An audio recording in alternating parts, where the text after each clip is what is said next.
Hey, it's Kevin. Thanks for stopping by for another Road Warrior video. A couple of 2, 3 weeks ago, late at night, scrolling through my cable channel lineup and came across one of my favorite movies from the 80s, Trading Places.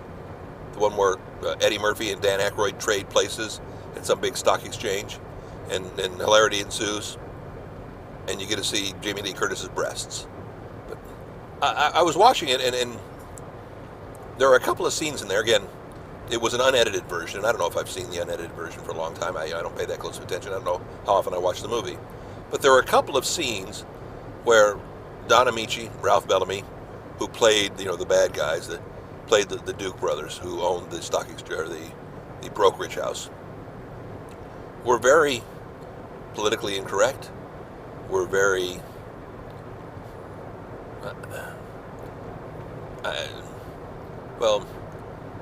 were very offensive. And I was like, wow, I don't remember that being in there. Maybe I'm getting old, maybe I'm getting soft, maybe my whole feelings about those kinds of things has changed.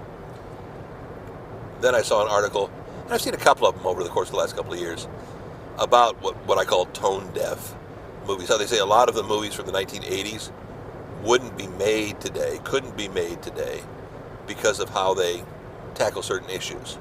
And a lot of my favorite movies are on that list if you put a list together. 16 Candles, the way they handle the Long Duck Dong character, played by Geddy Watanabe. What else? Revenge of the Nerds. Oh my gosh, how politically incorrect is that movie? Even they're even saying even Back to the Future and Raiders of the Lost Ark can be perceived that way. Mores, morals, values ebb and flow over the course of years. Now, I really didn't think the 1980s were that wild and swinging. I didn't think we were that out of control. But I think just how we viewed the world was a whole lot different. We were more sensitive now than we were then. You don't make fun of people who are less like you. I remember, and pardon the expression, when Pollock jokes were the big deal in the 70s and 80s. I haven't heard anybody tell a Pollock joke in years. And I don't even know if that's still an offensive term or not. Again, if it is, I apologize.